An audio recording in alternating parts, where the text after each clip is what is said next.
Hello viewers, electrical পাঠশালার পক্ষ থেকে আপনাদের জানাই আন্তরিক শুভেচ্ছা এবং অভিনন্দন।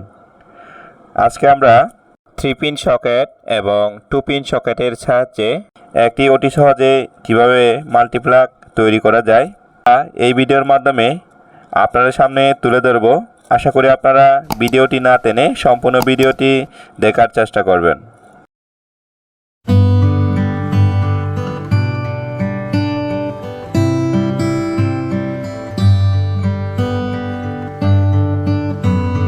পিন সকেট এবং একটি 2 পিন সকেটের যে টার্মিনালগুলো আছে সেই টার্মিনালগুলো সম্পর্কে আলোচনা করি।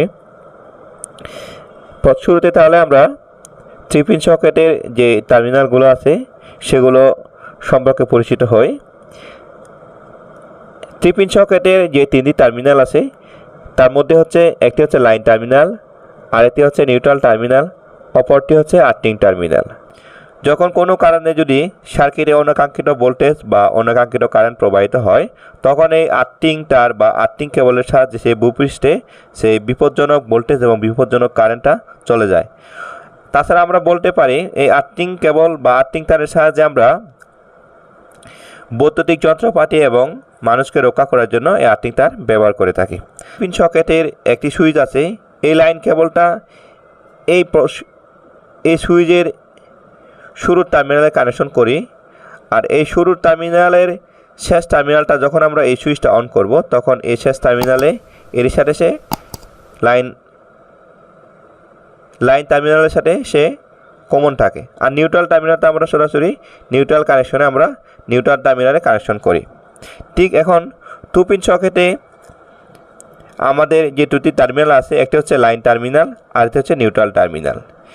এটি হচ্ছে যখন আমরা এই 2 পিন সকেটেও একটি সুইচ আছে, এই সুইচের মাধ্যমে আমরা 2 পিন সকেটটা অন করে থাকি। এই 2 পিন সকেটের যে সুইচটা আছে এটি হচ্ছে লাইন 1 আর এটি হচ্ছে কমন টার্মিনাল। এই লাইন 1 টার্মিনালে আমরা লাইন কেবলটা কানেকশন করে থাকি। এই সি এর সাথে এই এল টার্মিনালটা হচ্ছে কমন থাকে, আর এন টার্মিনালে আমরা নিউট্রাল কেবলটা কানেকশন করে থাকি।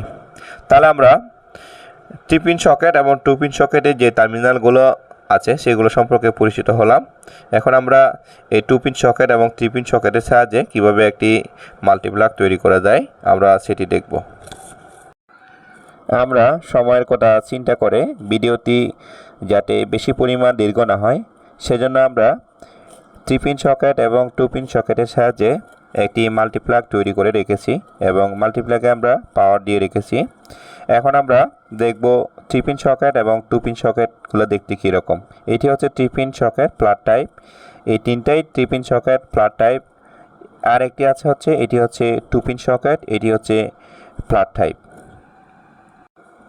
এখন আমরা একটি 3 পিন সকেটের যে টার্মিনালগুলো আছে সেই টার্মিনালগুলো একটু দেখি। এই অ্যারো চিহ্নটা যে টার্মিনালে দেওয়া আছে এটি হচ্ছে আর্থিং টার্মিনাল। এই টার্মিনালে আমরা আর্থিং কেবলটা কানেকশন করব। এখন পরের টার্মিনালটা হচ্ছে লাইন টার্মিনাল। আমরা এই টার্মিনালে ফেজ কেবলটা অর্থাৎ লাইন কেবলটা ব্যবহার করব। এরপরের টার্মিনালটা হচ্ছে নিউট্রাল টার্মিনাল, যে টার্মিনালে আমরা নিউট্রাল কেবলটা কানেকশন করব। আমরা 3 পিন সকেটগুলো কানেকশন করার জন্য 3 কালারের কেবল ব্যবহার করেছি। একটি হচ্ছে রেড কালার, আরেকটি হচ্ছে ইয়েলো কালার এবং অপরটি হচ্ছে ব্লু কালার। রেড কেবলটা আমরা 3 পিন সকেটের লাইন টার্মিনালে কানেকশন করেছি।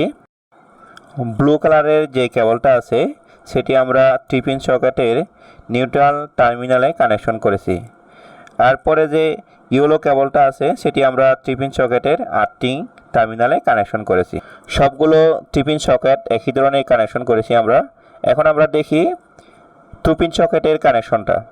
2 পিন সকেটের যে টার্মিনালগুলো আছে আমরা এন টার্মিনালে অর্থাৎ নিউট্রাল টার্মিনালে আমরা যে সবুজ কালারের যে কেবলটা আছে সেটি আমরা নিউট্রাল কেবল হিসেবে কানেকশন করেছি। আর যে অপর টার্মিনালটা আছে অর্থাৎ যে টার্মিনালটা সুইচের সাথে সম্পর্কিত সেই টার্মিনালে আমরা লাইন কেবলটা অর্থাৎ রেড কালারের কেবলটা কানেকশন করেছি। এখন আমরা যদি এই সুইচের মাধ্যমে 2 পিন সকেটকে অন অফ করতে পারি।